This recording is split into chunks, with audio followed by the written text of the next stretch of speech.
yang menjadi ruang lingkup karena konteks tersebut saling berinteraksi dalam suatu program, kemudian partisipan atau peserta dalam suatu program tersebut, kemudian ada kebutuhan, permasalahan, kemudian ada goal dan objektif, ada tujuan dan sasaran, kemudian di situ ada juga poin resources, cost kinds, resources atau sumber daya ya, termasuk di sini staf, fasilitas, bahan, biaya, dan lain sebagainya.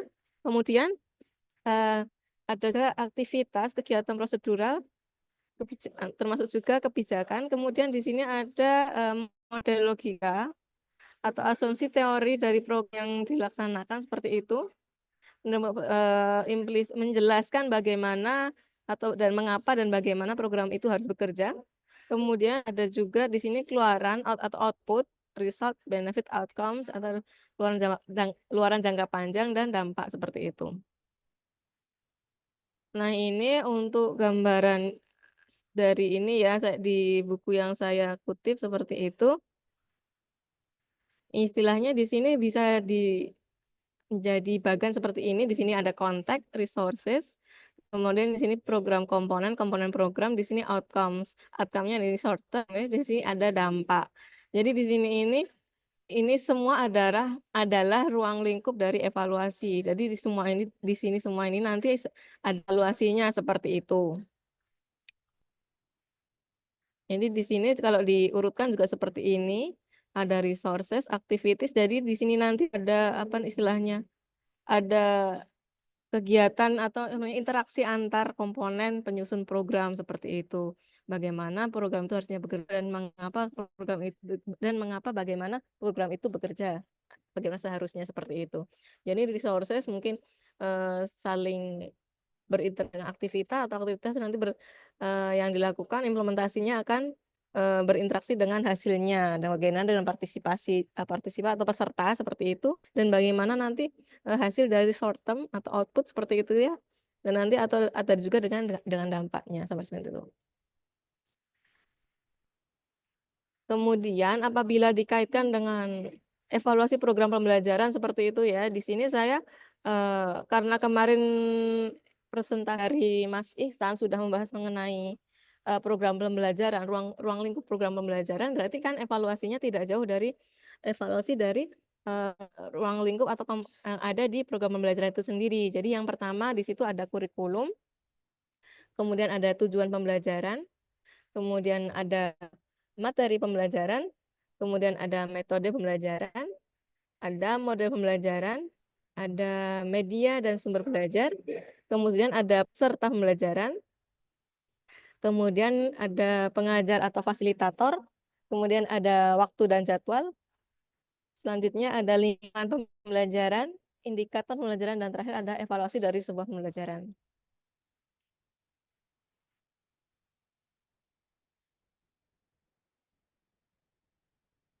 Nah, di sini, eee apa, kami mencoba menggolongkan ruang lingkup evaluasi program pembelajaran itu menjadi tiga bagian. Yang pertama dari sebuah desainnya, kemudian diimplementasinya, dan terakhir di bagian penilaiannya dari sebuah program pembelajaran. Yang pertama yaitu evaluasi terhadap desain program pembelajaran. Jadi mohon maaf. Di dalam sebuah desain program pembelajaran ini mencakup, perencanaan tujuan, isi, strategi, serta media pembelajaran yang akan digunakan untuk mencapai hasil belajar yang diharapkan. Menurut Tiller 2013. Kemudian evaluasi dari tahap ini tuh bertujuan, memastikan gitu ya bahwa rancangan pembelajaran telah memenuhi standar pendidikan, kebutuhan peserta didik, dan perkembangan ilmu pengetahuan.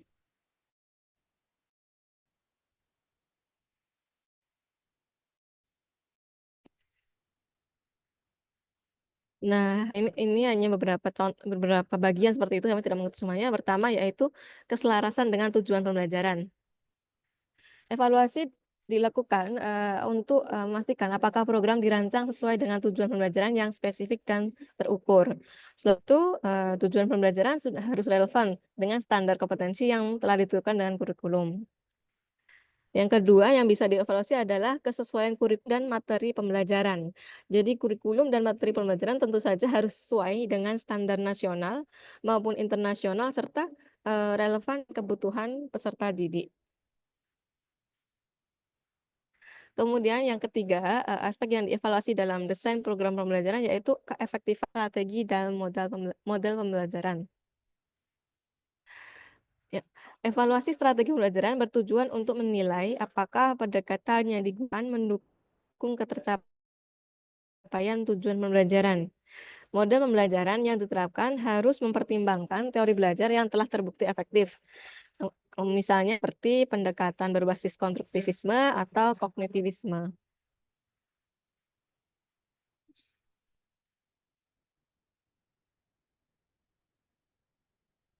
Selanjutnya ada yang keempat yaitu aspek ketersediaan sumber daya. Jadi evaluasi ini adalah evaluasi yang dilakukan terhadap sumber daya yang mencakup kelengkapan fasilitas atau kesiapan tenaga pendidik serta dukungan teknologi dalam proses pembelajaran. Jadi dilihat dari sumber daya bahkan mungkin dari fasilitasnya atau bahkan dari sumber daya manusianya seperti itu dalam proses pembelajaran. Sebuah program pembelajaran tidak akan efektif tanpa dukungan sumber daya yang memadai, sehingga penting untuk menilai kecukupan dan distribusi sumber daya sejak rancangan program.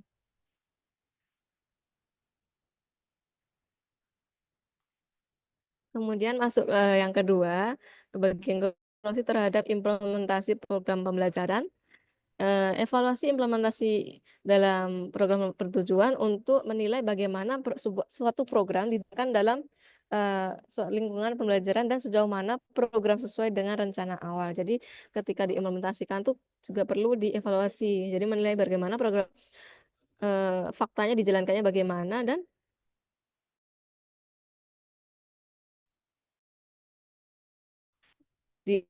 diukur dibandingkan dengan sejauh mana program itu penting karena implementasi yang tidak sesuai dapat mengurangi efektivitas dari sebuah program pembelajaran.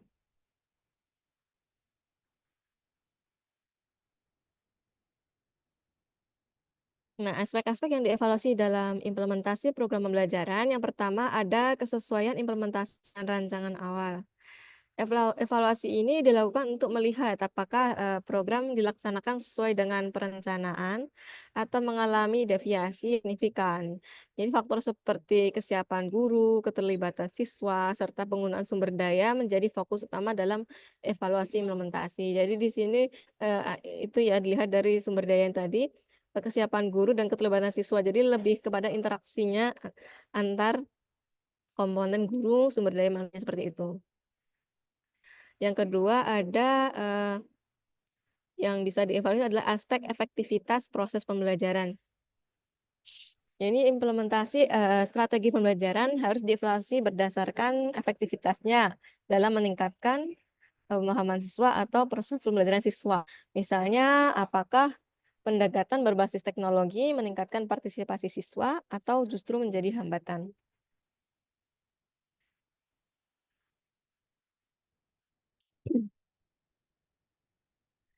Yang ketiga ada aspek yang bisa dievaluasi dalam implementasi program pembelajaran adalah partisipasi dan motivasi peserta didik. Evaluasi ini berfokus pada keterlibatan siswa dalam pembelajaran dan faktor-faktor yang mempengaruhi motivasi belajar mereka. Nah, strategi pembelajaran yang baik seharusnya meningkatkan keterlibatan aktif siswa dan mendorong pembelajaran yang makna. Selanjutnya, pada aspek keempat, yaitu aspek yang bisa dievaluasi dalam implementasi program pembelajaran adalah kendala dan hambatan yang mungkin ditemui dalam sebuah implementasi program pembelajaran. Faktor penghambat ini dalam penerapan sebuah program perlu diidentifikasi atau perlu dianalisis untuk mencari solusi dan untuk perbaikannya. Misalnya keterbatasan infrastruktur atau kurangnya pelatihan bagi guru dapat menjadi faktor yang menghambat keberhasilan implementasi program. Jadi bisa jadi keterampilan guru dalam suatu program pembelajaran, istilahnya dalam proses pembelajaran itu bisa menjadi penghambat ketika guru kurang dibekali oleh suatu keterampilan. Nah, yang ketiga, di sini ada ruang lingkup evaluasi terhadap penilaian program pembelajaran. Evaluasi terhadap penilaian program pembelajaran bertujuan untuk menilai ya, keberhasilan suatu program dalam mencapai tujuan pembelajaran dan dampaknya terhadap peserta didik. Evaluasi ini juga mempertimbangkan validitas dan reliabilitas asesmen yang digunakan dalam program pembelajaran. Nah, aspek-aspek yang bisa dievaluasi dalam sebuah eh, di penilaian program pembelajaran yang pertama yaitu keberhasilan dalam mencapai tujuan pembelajaran. Jadi dalam evaluasi ini menilai sejauh mana si peserta didik ini atau siswa ini dapat mencapai kompetensinya yang telah ditetapkan dalam sebuah tujuan pembelajaran. Keberhasilan itu dapat diukur melalui ujian, tugas, atau asesmen formatif lainnya.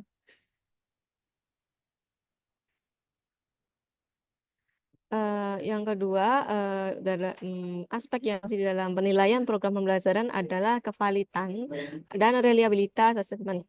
Dan alat ukur yang digunakan dalam sebuah asesmen harus tentu saja valid dan reliable agar hasilnya dapat dipercaya.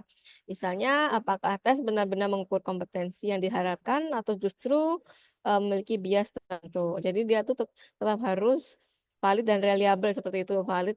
Jadi ada beberapa jenis ya kalau kita sudah pernah belajar di bagian metode penelitian seperti itu. Jadi tentu saja sebuah asesmen pengukuran itu harus valid dan reliable. Nah, yang tiga yaitu aspek yang diukur adalah dampak jangka panjang program atau outcomes ya. Jadi evaluasi program pelajaran juga mencakup dampak jangka panjang terhadap kesiapan kerja atau studi lanjut eh, peserta didik itu sendiri. Jadi evaluasi program pembelajaran tentu bisa dilihat dari apa ya, outcomes, apa namanya, hasil yang dihasilkan, hasil yang terlihat dari peserta ketika dia sudah terjun di dunia kerja seperti itu. Jadi nampaknya bagaimana seperti itu. Program yang efektif seharusnya dapat meningkatkan keterampilan peserta didik untuk diterapkan dalam kehidupannya. Jadi dampak jangka panjangnya itu akan terlihat ketika si peserta didik ini sudah bekerja, sudah menggunakan pengetahuannya atau keterampilannya yang dia sudah dapat ketika mendapatkan di pembelajaran yang dia dapat sebelumnya. Kemudian yang keempat yang dievaluasi dalam penilaian program pembelajaran adalah kepuasan dari stakeholder terhadap program pembelajaran. Evaluasi ini berguna mengukur persepsi peserta didik, pendidik, dan orang tua terhadap efektivitas program pembelajaran. Jadi apa namanya, kepuasan stakeholder tentu saja diperlukan ya karena nanti pada akhirnya persepsi dari peserta didik, pendidik, dan orang tua ini akan menjadi apa ya, salah satu yang dapat digunakan untuk menjadi bahan pertimbangan untuk mengambil keputusan atau tindak lanjut untuk program selanjutnya, seperti itu. Jadi untuk ini adalah salah satu contoh model evaluasi program pembelajaran yaitu ya ini konteks input proses produk yaitu CIPP. Jadi nanti ini adalah salah satu model yang nanti mungkin akan dibahas di pertemuan-pertemuan selanjutnya. Jadi saya hanya menyampilkan di sini bahwasanya di sini ada konteks, dia ada input tadi itu, ada istilahnya yang masukannya ya, ada guru, siswa, kurikulum, ada sumber daya seperti itu dan di sini proses atau implementasinya dan di sini tadi produk atau di sini adalah untuk output hingga outcome hingga ke impact atau dampak seperti itu. Jadi ruang lingkup evaluasi itu ya di sini seperti itu semuanya di sini, cuman di sini hanya nanti akan dibahas lebih lanjut di pertemuan berikutnya tentang model-model evaluasinya seperti apa. Kesimpulannya, evaluasi program pembelajaran harus dilakukan dalam 3 ruang lingkup, khususnya dalam proses desain, implementasi, dan penilaian. Evaluasi yang sistematis akan membantu dalam pengembangan program pembelajaran yang lebih efektif dan sesuai dengan kebutuhan peserta didik, dan sebagai dasar membuat keputusan, menyusun kebijakan, maupun menyusun program pembelajaran selanjutnya. Demikian yang bisa saya sampaikan terkait ruang lingkup evaluasi pembelajaran. Hmm, Mungkin dari teman-teman ada yang ingin menyampaikan terkait apa ya, pengalamannya atau mungkin yang sudah dirasakan terkait evaluasi program belajar yang pernah ada di sekolahnya atau di tempatnya bekerja seperti itu. Terima kasih.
Mungkin dari teman-teman atau Pak Arif, Bu Marta, ini sudah di perjalanan ya Bu Marta, atau Pak Solihin, Bu Lila, monggo, Bu Diana. Oke, Bu Fahmi.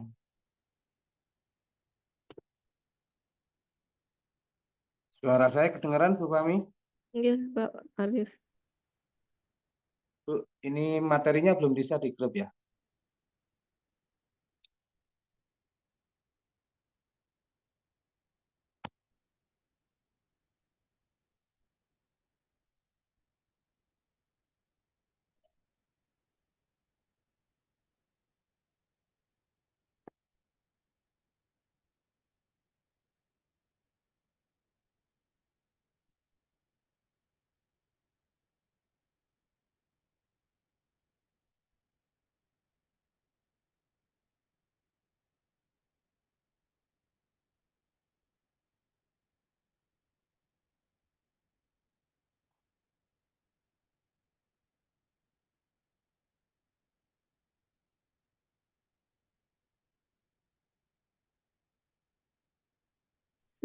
Sudah saya kan ya Pak Arif. Dalam? Oh, sudah. Oh ya, oke. Oke, Bu Fahmi, terima kasih atas waktunya. Saya mau mencoba untuk menimbrung gitu dari tadi yang disampaikan. Suara saya kedengaran, nggih? Iya Pak, kedengaran. Oke, mohon maaf ini karena kondisinya sedang tidak sehat, jadi agak flu. Menarik sekali apa yang tadi disampaikan oleh Bu Fahmi kaitannya dengan ruang lingkup evaluasi program pembelajaran. Saya kira ini meneruskan dari presentasi sebelumnya, dari presentasi Bu Diana, terus kemudian presentasi sebelumnya yang lain. Jadi kalau tadi melihat dari yang disampaikan Bu Fahmi itu, kalau kita rangkum begitu atau yang paling sederhana saja. Jadi evaluasi program pembelajaran itu ya ruang lingkupnya ada 3 tadi itu. Yang pertama adalah evaluasi desain, nah yang kedua adalah evaluasi pelaksanaan, dan yang ketiga adalah evaluasi terhadap eh, evaluasinya itu sendiri. Nah, kalau melihat dari apa yang tadi disampaikan Bu Fahmi itu kan kelihatan sekali ya bahwa sebenarnya evaluasi program pembelajaran itu kalau dilaksanakan dengan baik atau dilaksanakan secara menyeluruh dan lengkap gitu, itu akan memberi semacam hasil atau visualisasi yang jelas tentang bagaimana pelaksanaan program pembelajaran yang sudah dilakukan. Nah, tetapi kalau melihat dari fakta yang sudah ada itu, eh, saya melihat bahwa evaluasi program pembelajaran ini belum belum dilaksanakan dengan baik. Dalam artian banyak lembaga pendidikan itu yang evaluasi program pembelajarannya paling ya hanya sekedar sekilas begitu aja pada saat rapat, itu pun juga tidak membahas secara menyeluruh antara tiga aspek tadi.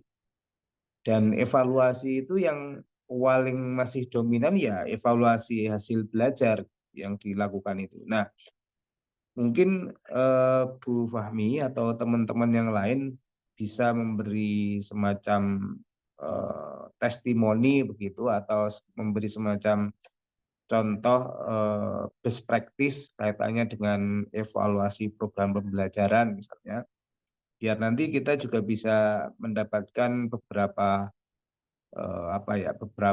inspirasi bagaimana sih sebenarnya melaksanakan evaluasi program pembelajaran yang baik terkait dengan keseluruhan ruang lingkup tadi itu.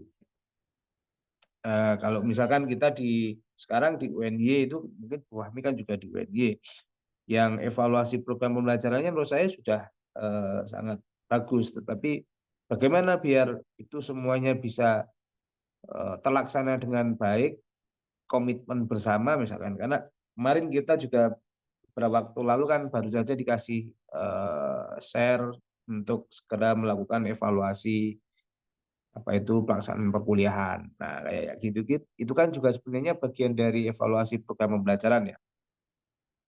Nah, itu saja mungkin sebagai bahan untuk didiskusikan salah satunya. Silahkan dan terima kasih Bu Fahmi.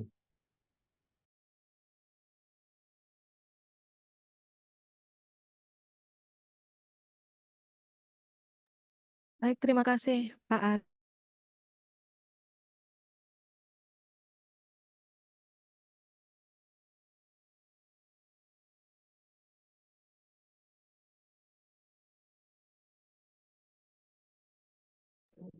Mohon maaf saya terpental. Terima kasih Pak Arief. Tadi Pak Arief menanyakan tentang best practice-nya ya, karena mohon maaf sebelumnya karena saya kan istilahnya saya belum pernah yang mengajar gitu ya Pak Arief. Jadi saya kan belum selama ini saya tuh hanya mengajarnya hanya yang di tempat les seperti itu. Jadi belum ada yang istilahnya benar-benar terjun di dunia seperti Bapak Ibu yang lainnya, seperti mungkin sebagai dosen atau sebagai guru gitu, saya belum pernah. Jadi saya belum pernah melakukan evaluasi yang istilahnya di program pembelajaran sebenarnya seperti itu. Jadi kalau sebagai saya sebagai mahasiswa saja ini ya. Jadi kalau selama ini yang saya alami kalau di UNJ ini memang sudah kontrolnya mungkin sudah ada ya Pak. Jadi kalau untuk di saya tidak paham di bagian rancangannya untuk yang faktanya seperti apa kalau di UNY. Cuman untuk yang selama ini yang sudah jalankan tentang memang di implementasinya, nggih, di bagian evaluasi di implementasinya karena di sana sudah ada dari yang Simona, dari Simona awal dan Simona akhir dari eh, proses perkuliahan. Jadi di sana nanti kita sudah bisa menilai dari eh, untuk dari mutu penjaminan mutu dari segi dosennya seperti itu keterlaksanaan perkuliahan seperti itu. Dan bagaimana mungkin proses perkuliahan berjalan, apakah si dosen ini ya Bapak Ibu juga sudah tahu sendiri bagaimana. Nah, mungkin lebih ke implementasinya ya. Untuk kalau untuk yang proses yang lainnya untuk di bagian implementasi mungkin ya dari ini ini tadi penilaian ya, penilaian dengan adanya dengan mid semester sama di tugas akhir seperti itu di akhir semester. Nah, kalau untuk di desainnya mungkin saya sampai sekarang belum pernah menemui seperti itu, mohon maaf. Jadi nanti mungkin bisa dari teman-teman lain yang mungkin sudah pernah, memang sudah berkecimpung di dunia pembelajaran seperti itu. Kemudian kalau yang di penilaian tadi juga sudah saya singgung ya terkait dengan penilaian tadi. Kalau di sini tadi kan memang kita melihatnya dari bisa dari penilaian di yang di semester sama di akhir semester. Sementara kalau yang dari efektivitas mungkin seperti itu yang terlihat dari partisipasi itu juga bisa dilihat dari Simona, di mana Simona itu kalau saya sudah tanya ke beberapa teman saya yang dosen juga, itu ternyata mereka bisa melihat scoring seperti itu. Dan itu ternyata nanti akan mengaruhi ke apa namanya, keberlanjutan banyaknya SKS yang akan dilimpahkan di perkuliahan berikutnya seperti itu. Monggo Pak Solihin atau Pak Mareta atau Bu Umi yang Bu Tampi duduk di sini ya. Yang mungkin di UNJ seperti itu. Oke, Terima saya kasih sebelum. nimbrung ya. Terima kasih, Bu Fahmi, Pak Arif tadi Iya, terima kasih. pinter sekali cara mancing karena supaya nggak vakum kan gitu. Oke, sebagai gambaran ya, eh, program dimanapun mesti dievaluasi. Baik perencanaan, pelaksanaan maupun evaluasinya sendiri. Begitu statementnya Pak Arif tadi. Bagaimana best practice-nya? Paling gampang secara komprehensif tiap lembaga, tiap program itu kan dilakukan audit mutu ya, dengan konsep bahwa PPEPP. Jadi bagaimana dia merancang ya, merencanakan tadi sampai di outputnya. Di bagian itu misalnya contoh kita tahu bahwa suatu program mesti mempunyai visi dan misi seperti yang diskusikan di minggu-minggu kemarin. Bagaimana visi misi dari suatu lembaga program tadi akan mengimplementasikan dari visi misi yang lebih tinggi. Jadi kalau program pembelajaran berarti dia misi-misinya program studi. Kalau itu program studi, visi misinya fakultas. Kalau fakultas mengimplementasi visi misinya perguruan tinggi. Kalau perguruan tinggi berarti secara nasional kependidikan. Ini yang keurutan dari kalau kita evaluasi, apakah mereka saling terkait. Nah, di bagian awal pengembangan perencanaan itu dievaluasi di audit itu mesti ada. Bagaimana melakukan penetapan, bagaimana dia mengimplementasikan dari penetapan yang dia buat. Itu ditelusur dokumen-dokumennya. Jadi mereka nelusur dokumennya, buktinya mana gitu ya. Contoh menyusun visi program studi, maka dia akan tanya mana dokumen rapat diskusi tentang pengembangan penyusunan visi misi program studi tadi, apakah program studi tadi sudah dibahas menggambarkan visi misi yang di atasnya. Ini salah satu di dokumen itu telusur. Siapa saja yang terlibat di dalam mengembangkan visi misi tadi. Itu nanti ditagih rapat notulennya dan sebagainya. Ini bagian dari evaluasi untuk ketelusuran apakah visi misi tadi sudah ditetapkan dengan benar atau tidak. Begitu juga dengan yang lain.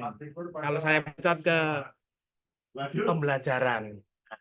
Pembelajaran yang dievaluasi kan seperti Pak Arif menyampaikan siswa. Selain siswa, juga dosen dan fasilitas pendukung.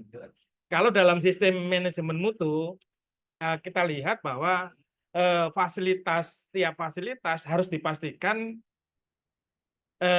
mampu mendukung proses program pembelajaran yang akan dilakukan.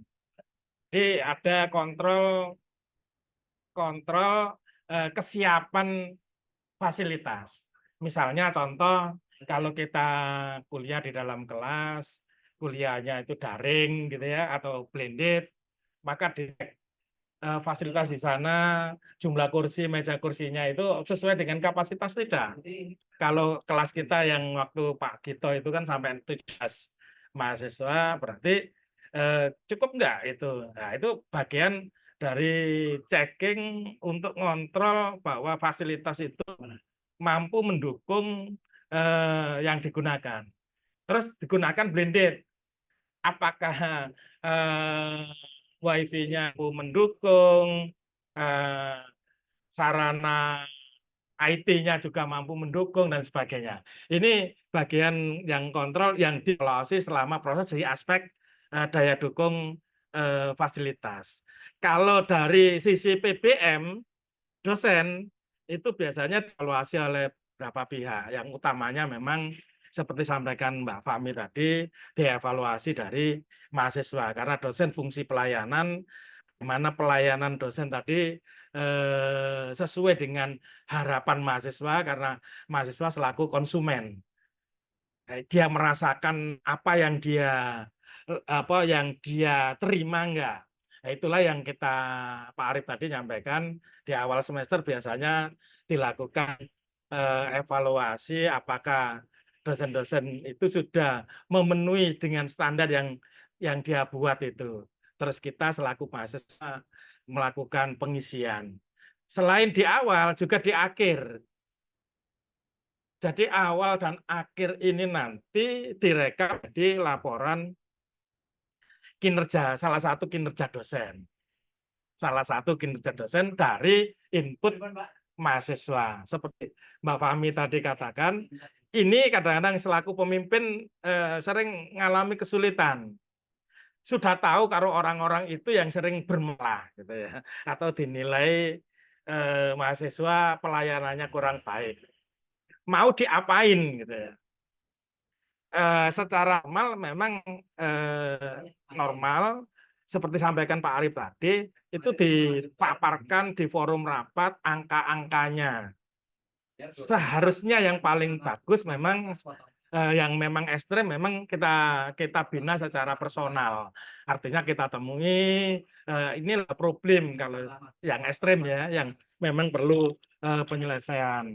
Bagaimana mengatasi problem ini sebagai suatu evaluasi dan tindak evaluasi, karena di evaluasi tadi perlu ada tindak lanjut dari hasil temuan. Itu mesti ditanyakan nanti. Kalau temuannya apa yang Bapak lakukan dari temuan data ini gitu ya. Yang pertama ya mesti kita sampaikan bahwa ini disampaikan di forum rapat, dipaparkan angka di siapa dapat skor berapa gitu ya. Tindak lanjut yang khusus ya memang tadi dilakukan dengan temui personal kalau dalam rangka pimpinan menjalankan fungsi evaluasi. Ini dan seterusnya saya kira nanti kalau saya memaparkan cukup panjang, inti dari itu adalah menyelesaikan program, terus dari total dari audit biasanya juga ada temuan-temuan. Temuan-temuan itulah yang kita harus melakukan rapat untuk tindak lanjut, rapat manajemen untuk melakukan tindak lanjut dari temuan-temuan yang dilakukan oleh auditor. Dan itu dilaporkan bagaimana cara melakukan tindak lanjut. Ini sepintas saja bagaimana evaluasi dijalankan dalam suatu program. Dalam hal ini adalah program studi dan program pembelajaran. Terima kasih.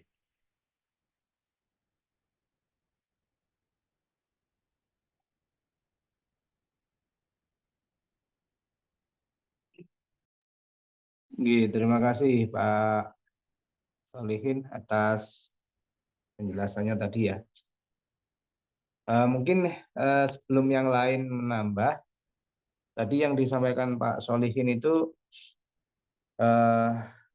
kebetulan juga sesuatu yang memang seharusnya dilakukan di perguruan tinggi ya, begitu ya memang ya, karena memang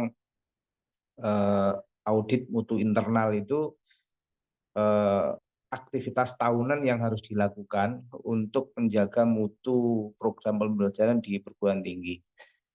Namun kalau di UNY tadi memang bagaimanapun UNY itu memang kampus besar ya, sudah sangat terstruktur sekali, sehingga kalaupun di situ masih ada hal-hal yang kurang, saya kira masalah yang tidak begitu berat, yang itu agak sedikit mudah untuk diperbaiki sedikit demi sedikit. Nah, namun kalau seperti di kampus-kampus kecil misalnya, eh, audit mutu internal yang dalam hal ini adalah untuk mengevaluasi program pembelajaran itu, saya menemukan itu banyak sekali itu hanya sekedar formalitas begitu.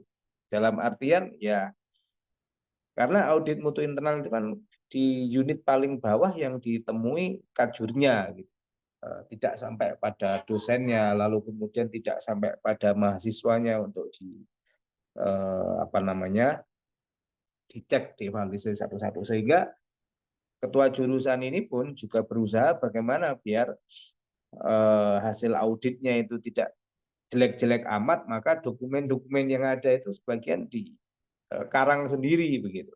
Nah, ini yang dalam konteks perguruan tinggi.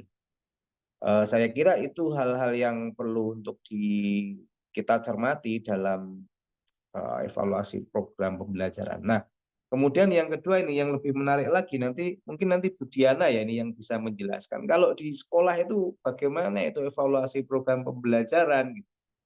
Karena mohon maaf, saya juga pernah mengajar di MTS meskipun sudah belasan tahun yang lalu. Fungsi pengawas itu nyaris tidak ada gitu dalam rangka untuk bagaimana menjaga gawang agar mutu program pembelajaran ini menjadi bagus. Jadi di sekolah menengah, tapi ini tidak saya pukul rata. Tapi sebagian besar yang saya temui sekolah-sekolah atau madrasah itu dalam rangka bagaimana menjaga mutu program pembelajarannya itu masih sangat sangat kurang sekali. Nah, ini sebenarnya kendalanya ada di mana ya kira-kira? Padahal kalau kita lihat secara teori tadi yang disampaikan oleh Bu Fahmi, itu kan sangat clear sekali. Evaluasi program pembelajaran itu kalau kita pakai yang tiga ranah tadi kan sangat mudah ya. Yang pertama adalah desainnya bagaimana, kita lihat bagus apa enggak, lalu kemudian pelaksanaannya juga bisa dievaluasi, lalu hasilnya juga dievaluasi.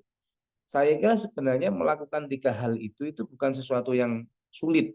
Sangat mudah sebenarnya kalau kita itu sama-sama mau bahu-membahu untuk bagaimana agar pelayanan kita terhadap masyarakat itu untuk kita tingkatkan kualitasnya. Tetapi nyatanya sampai saat ini, mohon maaf mungkin ini masih asumsi ya kalau sampai saat ini karena saya tidak tahu di sekolah-sekolah itu ya kayak begitu tuh sebagian besar itu masih ala kadarnya gitu. Nah, mungkin ini nanti Bu Diana yang memiliki pengalaman sangat banyak kaitannya dengan ini.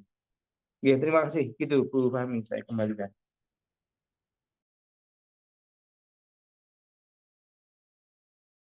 Baik, terima kasih Pak Arif dan Pak Solihin, tadi ternyata sangat ini, kalau yang udah langsung di lapangan ternyata memang sangat beda gitu nggih pengalamannya dan, ini apa namanya, ceritanya sudah berbeda sekali seperti itu. Baik, sekarang lanjut saja ke Pak Ihsan dulu nggih, nanti lanjut Bu Marta dan Bu Diana. Monggo Pak Ihsan.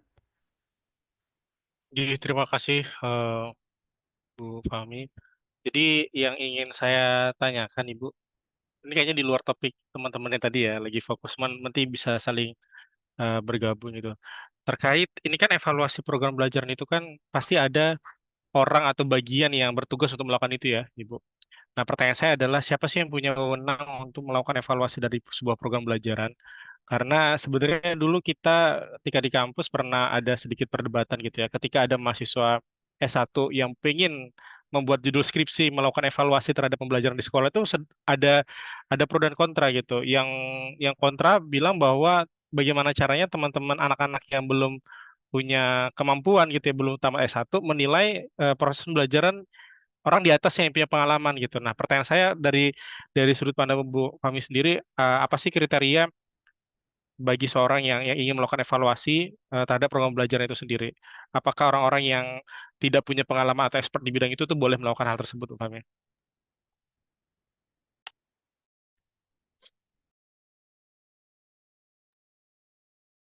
Baik, terima kasih Mas Ihsan. Saya tampung dulu nggih, karena saya belum sepanjang ini belum mencari yang evaluatornya, berapa memang sudah baca evaluator, tapi belum ada tentang kriteria khususnya seperti itu. Mungkin bisa dilanjut dulu ke Bu Marta. Monggo Bu Marta.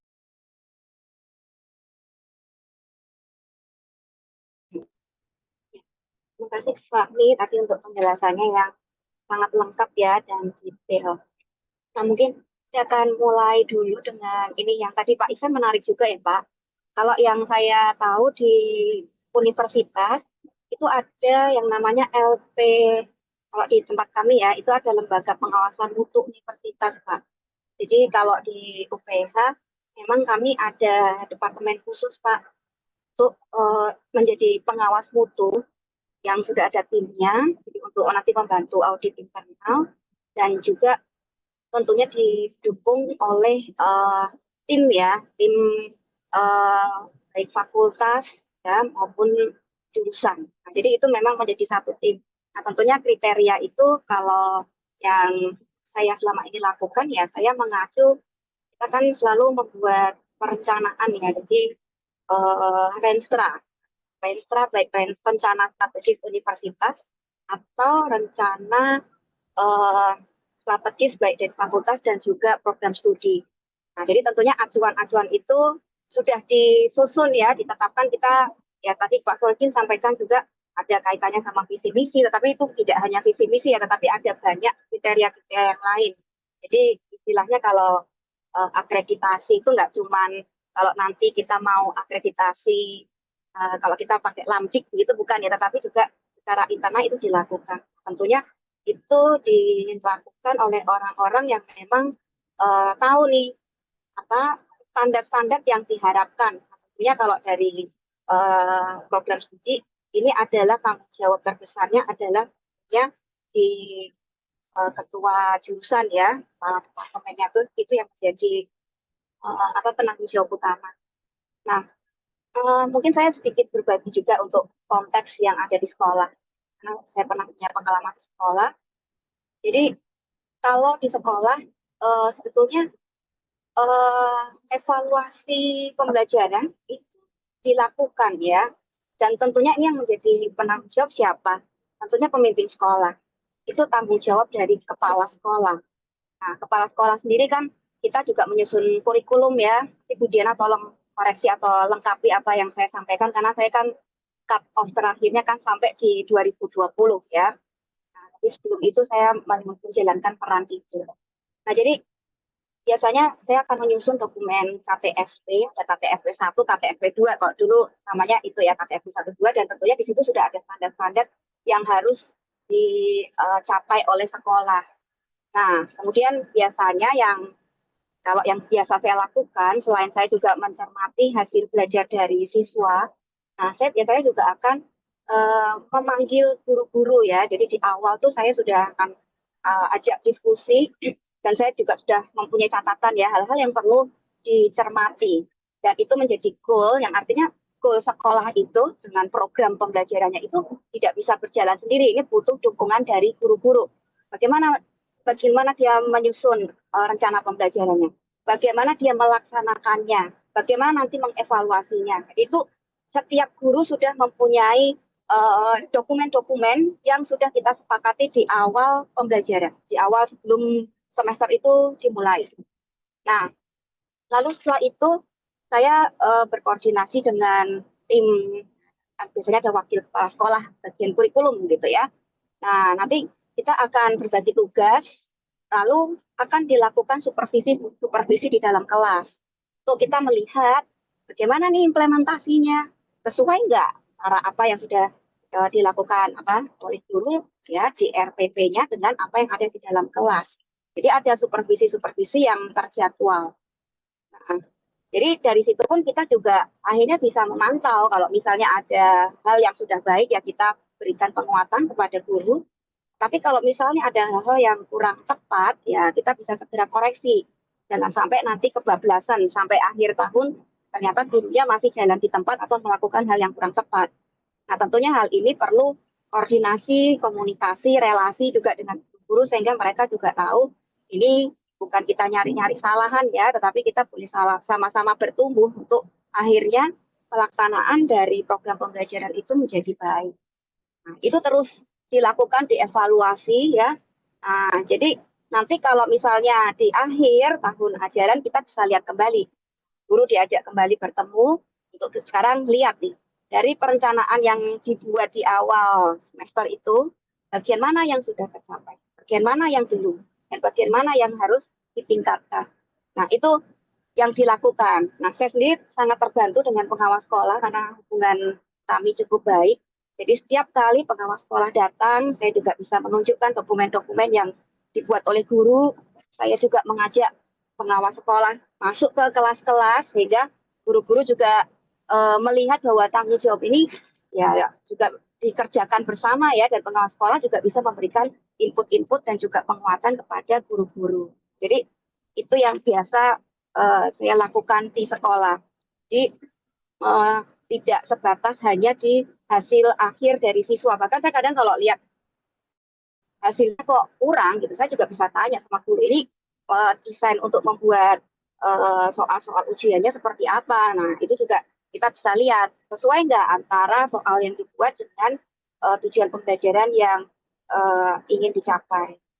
Itu yang dilakukan. Nah, saya lihat sebetulnya tidak berbeda jauh juga ya dengan ketika di universitas ya, di fakultas. Jadi kan dosen-dosen juga punya ini ya, saya kemarin juga minta membuat ini ya, apa namanya, target-target apa saja yang akan dicapai, lalu juga melihat kembali apa yang menjadi objektif dari fakultas dan juga prodi. Nah, itu menjadi target yang harus dicapai. Nah, nanti di akhir tahun, Kak Prodi itu akan panggil juga ya dosen-dosen. Saya bisa juga panggil dosen-dosen untuk melihat kembali. Dan kalau misalnya kurang tepat, ya sama.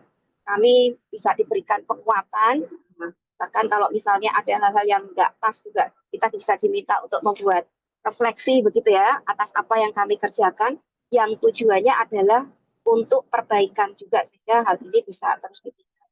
Jadi sebetulnya saya melihat memang hal ini adalah hal yang baik, dan saya melihat guru-guru atau dosen-dosen dengan dilakukan hal ini dan dengan relasi yang baik ya, justru melihat manfaat ya, bagaimana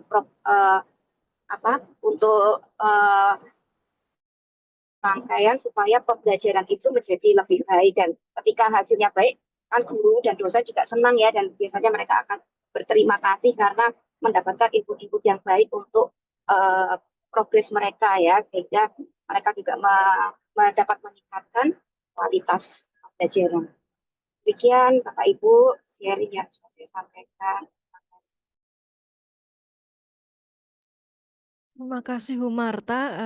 Jadi ini tadi sekaligus menjawab sebagian-bagian pertanyaannya Mas Is'an ya, terkait dari apa sih kriterianya. Kalau di sini tadi disinggung mengenai dari kepala sekolah sama guru itu sendiri seperti itu ya. Tadi saya sudah coba searching dan mendapat dari siapa yang di sini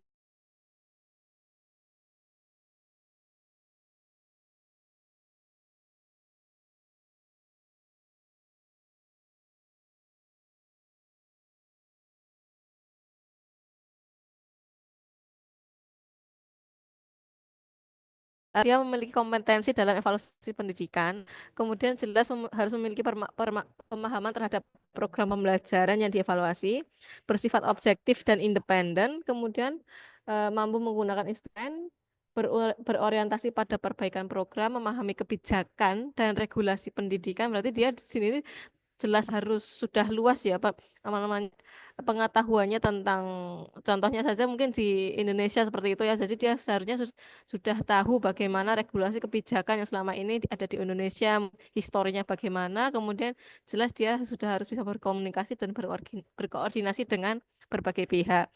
Nah, di sini juga disampaikan Nabil menyampaikan bahwasanya di sini memang ada pihak internal maupun pihak eksternal yang nanti masuk ke dalam atau disebut sebagai evaluator. Kalau dari pihak internal sendiri dari sebuah lembaga pendidikan, di situ nanti ada kepala sekolah atau pimpinan suatu institusi. Kemudian itu tadi sudah dijelaskan ada guru dan dosen sendiri, jadi yang terjun langsung di proses pembelajaran, kemudian ada tim penjamu mutu pendidikan seperti itu. Nah ini memang di internal kita di UNY pun sudah ada ya, maksudnya kepala sekolah atau pimpinan institusi sudah ada, dosen ada, dan tim penjamu pun sudah ada. Nah, kemudian dari pihak eksternal seperti itu ya, dari pihak eksternal di sini sudah tentu saja sudah ada asesor, kemudian ada badan akreditasi atau seperti ban kalau kita sebenarnya ban PT seperti itu ya, kemudian ada peneliti atau evaluator dari pendidikan. Jadi selama ini yang di UNY pun sudah ada seperti yang ban PT juga sudah ada, asesor yang datang ke UNY juga ada seperti itu. Jadi untuk evaluator sendiri kalau kriterianya berarti ya memang sudah ditentukan untuk kriteria yang tadi memang lebih kepada yang memang dia tuh sudah tahu regulasi kebijakan regulasi kebijakan pendidikan di Indonesia lebih khususnya seperti itu, atau mungkin sudah tahu bagaimana proses pembelajaran, program-program pembelajaran yang harusnya dilaksanakan seperti apa, seperti itu. Bagaimana Mas Ihsan atau mungkin Bu Diana ingin menanyakan terlebih dahulu? Baik, terima kasih Mbak Fahmi. Saya ingin berbagi ya, sharing. Saya tidak bertanya terkait tadi pertanyaan Pak Arief, fungsi pengawas pada satuan pendidikan atau best practice yang bisa dibagikan ya di ruang diskusi ini. Nah, kalau untuk di sekolah sendiri itu memang benar yang bertanggung jawab dan punya kewenangan yang sangat besar untuk melakukan evaluasi program dari pembelajaran yang dilaksanakan di satuan pendidikan itu adalah kepala sekolah. Biasanya kepala sekolah ini tidak bekerja sendiri karena cukup banyak yang dievaluasi. Nah, kepala sekolah ini dibantu oleh tim pengembang kurikulum karena di jenjang SD itu tidak ada wakil seperti SMP dan SMA atau SMK, yang ada hanya tim-tim untuk membantu melaksanakan tugas-tugas dan menjalankan program-program yang ada di sekolah. Kalau di SMP, SMA, SMK biasanya kan ada wakil kurikulum, kesiswaan. Nah, di jenjang satuan pendidikan secara regulasi itu tidak ada. Jadi biasanya kalau di tingkat satuan pendidikan sekolah dasar itu ada tim khusus yang kita kenal itu dengan nama tim pengembang kurikulum. Nah, apa saja yang dievaluasi? Ini menarik karena saya baru saja pagi tadi ini telah di mendapatkan kunjungan dari pengawas. Nanti saya jawab ya Pak Arief, bagaimana sih peran pengawas saat ini. Tapi sebelumnya saya ingin berbagi dulu kalau di sekolah biasanya nih di yang saya pimpin atau di sekolah-sekolah lain ini sepertinya sama. Kalau evaluasi itu bukan sekedar berfokus pada hasil akhir saja, tapi biasanya ada beberapa hal yang kita lakukan pertama kali. Misalnya dengan mengevaluasi konteks, misalnya apakah program pembelajaran yang sudah direncanakan dan dilaksanakan di sekolah ini relevan dengan kebutuhan siswa, kebutuhan guru, ataupun ekosistem sekolah. Jadi memang harus menggunakan analisis kebutuhan gitu.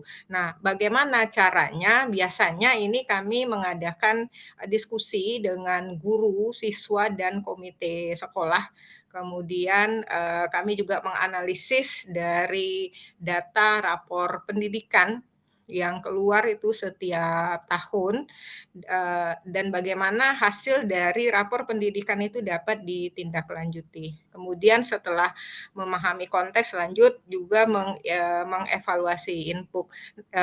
Nah, dalam banyak kasus program pembelajaran ini gagal bukan karena programnya yang jelek, melainkan karena tidak didukung oleh sumber daya yang memadai. Jadi kepala sekolah biasanya tidak hanya melihat ketersediaan kurikulum atau fasilitas, tetapi juga melihat aspek-aspek yang barangkali ini sering diabaikan seperti beban kerja guru, kondisi psikologis guru dan siswa, juga budaya sekolah. Nah, apa tindakan yang dilakukan oleh kepala sekolah bersama tim? Nah, biasanya ini mengadakan pelatihan-pelatihan guru yang berbasis pada kebutuhan nyata. Jadi bukan sekedar pelatihan formalitas hanya untuk menghabiskan anggaran saja, kemudian melakukan evaluasi juga terhadap sumber daya dengan menggunakan rubrik evaluasi. Kami juga memanfaatkan teknologi untuk memudahkan mengevaluasi. Kalau di SD itu sangat sederhana, biasa kita menggunakan ya aplikasi GWE untuk memudahkan melaksanakan proses evaluasi. Kemudian ada namanya evaluasi proses. Nah, di dalam evaluasi proses ini akan menjawab apakah program pembelajaran atau proses pembelajaran ini memang benar-benar efektif dan sesuai dengan tujuan. Nah, untuk menjawab hal tersebut, nah, kepala sekolah biasanya melakukan supervisi, kalau sekarang kita kenal dengan namanya observasi praktik kinerja, kemudian duduk di dalam kelas, memperhatikan interaksi siswa dengan guru, dan mencatat poin-poin penting dari proses pembelajaran sudah dilakukan guru. Nah, tidak hanya itu, di sekolah kami juga menggunakan jurnal reflektif guru. Jadi saya meminta guru menuliskan pengalaman mereka dalam mengajar, jadi bukan hanya sekedar laporan hasil belajar. Nah, yang paling penting ini juga berdiskusi dan bertanya dengan siswa. Nah, apakah yang mereka rasakan atau apakah yang mereka dapat pahami dalam proses pembelajaran. Nah, jika dalam evaluasi proses itu ada temuan bahwa pengajaran masih terlalu teacher center dan kurang memberikan ruang kreatif bagi siswa, nah ada beberapa tindakan atau aksi yang biasa kami lakukan. Ini biasanya didiskusikan dalam komunitas belajar guru. Nah, di sekolah kami itu dilaksanakan dalam 1 minggu 1 kali, jadi sebulan itu ada 4 kali. Nah, gunanya apa? Untuk mendorong pendekatan pembelajaran inovatif dan guru dapat berbagi atau sharing praktik baik proses pembelajaran yang dilakukan di kelas. Nah, yang terakhir adalah mengevaluasi ini hasil. Nah, ini tidak hanya melihat skor tetapi juga dampak jangka panjang. Apakah melalui program atau proses pembelajaran itu siswa betul-betul benar-benar memahami, kemudian apakah siswa itu mampu menghubungkan pembelajaran dengan kehidupan mereka. Nah, bagaimana caranya? Biasanya kami menggunakan portofolio belajar untuk melihat perkembangan pemahaman siswa secara holistik, dan kami juga melibatkan orang tua dan komite sekolah untuk kegiatan ini. Kemudian lagi untuk peran pengawas. Nah, sekarang di regulasinya itu memang sudah ada perubahan. Namanya bukan lagi pengawas, melainkan pendamping satuan pendidikan. Nah, ketika kepala sekolah dan tim pengembang kurikulum ini melaksanakan evaluasi terhadap program pembelajaran di satuan pendidikan, maka pengawas juga melakukan penilaian dan evaluasi terhadap kinerja satuan pendidikan, biasanya melalui observasi kepala sekolah dan observasi guru. Jadi, selain guru kepala sekolah diobservasi, guru diobservasi juga oleh pengawas, tapi ini tidak semua ya, karena 1 orang pengawas itu biasanya membina ini minimal 10 sekolah gitu. Jadi biasanya ini pengawas masuk kelas untuk melaksanakan observasi pembelajaran guru itu sebagai diambillah guru sampel. Jadi tidak semua guru dapat diobservasi oleh pengawas. Nah, untuk di Kota Duma sendiri ada sistem yang sudah dibuat oleh Dinas Pendidikan dan Kebudayaan, itu namanya sistem Si Pengasah, sistem informasi pengawas sekolah yang memudahkan pengawas sekolah dalam melaksanakan evaluasi terhadap kinerja satuan pendidikan. Nah, jadi apakah peran pengawas itu hanya duduk, ngobrol, ketemu di ruang kepala sekolah? Sudah tidak lagi. Jadi pengawas sekarang memang benar-benar melaksanakan tugasnya sebagai pendamping, kemudian melakukan evaluasi, berdiskusi dengan tidak hanya kepala sekolah, tapi juga guru dan siswa untuk mengetahui apakah program pembelajaran di sekolah itu benar-benar memberikan dampak kepada siswa karena memang hasil akhirnya itu ditujukan untuk siswa atau sesuai dengan kebutuhan siswa. Ini contoh ya yang dapat saya bagikan di tempat saya di Kota Dumai. Jadi ada penggunaan teknologi untuk memudahkan proses evaluasi dan ada memang evaluator lah ya dari pihak lain itu eksternal pengawas sekolah yang ditugaskan oleh Dinas Pendidikan untuk melakukan evaluasi kinerja satuan pendidikan.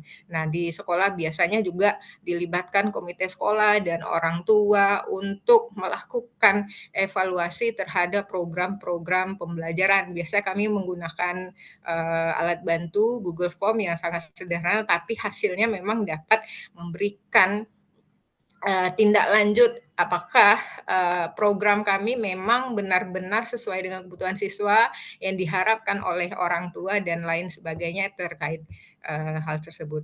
Demikian Bu Fahmi yang dapat saya bagikan pada diskusi siang hari ini. Terima kasih. Baik, terima kasih Bu Dia.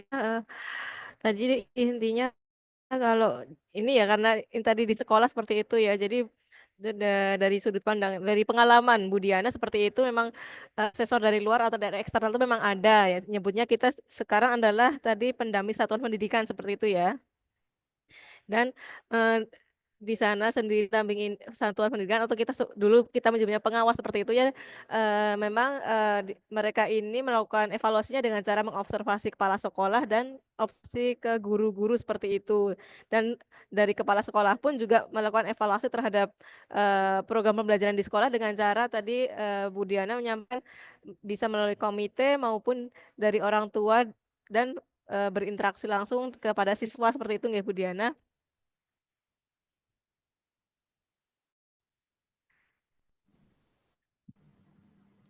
Betul. Tapi Iya iya. tadi kami itu ada tim, karena tidak mungkin kepala sekolah Mmm. itu bekerja sendiri. Oh, baik baik. Baik, terima kasih Bu Diana, eee, baik terima kasih, untuk partisipasi dari Bapak Ibu sekalian dalam diskusi hari ini. Mungkin karena waktunya sudah hampir habis seperti itu ya, mungkin bisa Oke, kami serahkan kepada Prof. Ani, seperti itu? ya, oke, makasih. Diskusi luar biasa dan ini terima kasih Mbak Lutfi yang telah topik ruang lingkup program pembelajaran dan Mbak Lutfi menggunakan ini pandangan bahwa program pembelajaran itu memuat desain pembelajaran terus implementasi dan evaluasi dipersilahkan yang begitu ada referensinya. Walaupun kemarin juga ada pandangan bahwa ruang lingkup dari program pembelajaran itu bisa berupa kurikuler dan ekstrakurikuler ya ini. Dan tentu namanya program ini kan masih dalam bentuk sebuah rancangan, gitu. Tapi kalau sudah implementasi itu kegiatannya apa kan ya dan seterusnya ini. Ini saya kira positif dan tentu ini juga tidak bisa dilepaskan dari sebuah kurikulum yang berlangsung ya yang secara resmi berlaku. Kalau misalkan kurikulum merdeka ini tentu beda dengan kurikulum 13 dan apalagi kalau kurikulum yang KTSP. Kalau di perguruan tinggi ini nanti berbeda dengan kurikulum yang berbasis kompetensi dengan yang sekarang trennya itu OBE dan ini sekarang juga sudah platform tentang MBKM ini juga sudah tidak ada. Ini sebabnya kita perlu memperhatikan tentang kebijakan yang berkembang yang terjadi pada saat ini dan seterusnya. Saya kira ini Mbak Lutfi yang saya sampaikan. Terus tolong Bapak Ibu nanti saya belum menyiapkan token preferensi, karena kalau diberikan token ini mesti do nggak siap untuk tidak tertulis di situ. Ini sampai nanti saya persis secara menurut saya sendiri dan seterusnya. Itu aja, Mbak Lutfi, dan yang lain mungkin bisa diakhiri, Mbak Lutfi. Mbak Lutfi bisa mengakhiri, monggo silakan. Nggih, Prof, ngapunten. Baik, Nggih. terima kasih. Baik, terima kasih untuk partisipasinya dan masukan teman-teman maupun Prof Ani untuk kuliah hari ini. Mohon maaf apabila ada kekurangan dalam presentasi ini. Baik, terima kasih. Langsung saja kayak tutup ya, Pak. Nggih. Assalamualaikum warahmatullahi wabarakatuh. Waalaikumsalam. Terima kasih Prof Ani, terima kasih Mbak Fahmi dan teman-teman semuanya. Kalau saya pendaftarannya sampai 9 Mei.